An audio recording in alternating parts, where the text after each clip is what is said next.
Hi guys, जो आ खजूर आमलीनी चटनी में बनाई है, रगड़ो बनायो है, तीखू पानी बनायु है, तीखी चटनी बनाई है, आम लीली चटनी बनाई है, गળી दही है और टामेटा है। डूंगળી अमे खाता नहीं એટલે कट करी नहीं અને નાની સેવ છે, ચાટ બાસ્કેટ છે અને આ છે 10 रुपए की पानी कितनी है? पानी पूरी कितनी है? आपको जितनी खानी है उतनी है, आपके लिए दो अनलिमिटेड। यस, आपके लिए अनलिमिटेड है। देखो अभी मैं कैसे बना रही हूँ, देखना गाइस आप लोग। वैसे तो मैं गुजराती बोलती हूँ पर मुझे हिंदी भी आता है।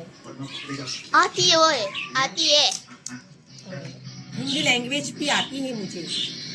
देखो इसमें हम वो रगड़ा बनाया था ना, वो डालने वाले हैं। देवराज શું નાખવાનું છે મમ્મી અંદર? આમાં અંદર માવો ભરું છું લીલા રગડાનો। જો પછી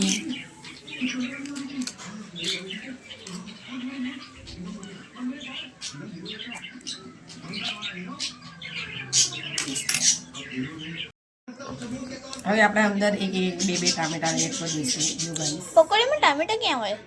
પકોડી નથી બનાવતી, દહીં પૂરી બનાવું છું। દહીં પૂરીમાં તો હોય ને, પણ એમાં ડુંગળી બી હોય। ડુંગળી હોય પણ ડુંગળી હું ખાતી નથી ને નથી બનાવી।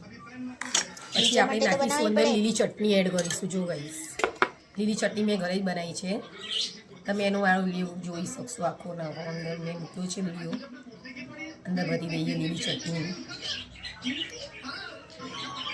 લાલ તીખી ચટણી નહીં, લીલી ચટણી નહીં લીધી છે આપણે। પછી આપણે છે ને ગળી ચટણી લઈએ। હા, ગળી ચટણી એડ કરી દઈએ અંદર। ગળી ચટણી એડ કરીને પછી આપણે એડ કરીશું અંદર પાછી તીખી ચટણી, એટલે લાલ ચટણી, એટલે કે લાલ ચટણી। જો ગાઈસ લાલ ચટણીમાં મેં ઘરે બનાવી છે, થોડી પતલી બનાવી છે। એટલે થોડી થોડી ભરવાની, નકર બહુ સ્પાઈસી એટલે તો મેં થોડી પતલી બનાવી છે કે આપણી રીતે ખાઈ શકાય અને અંદર એડ કરી શકાય। પછી આપણે લેવાના છે અહીંયા દહીં। દહીંમાં ખાંડ એડ કરી દીધી છે, મીઠું દહીં કરી દીધું છે મેં એને। પછી આ રીતે આપણે તૈયાર છે।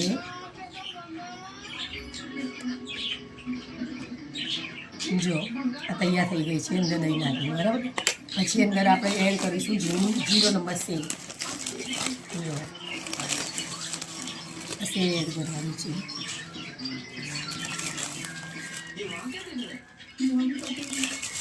સેવ એડ કરી દીધી છે ગાઈસ।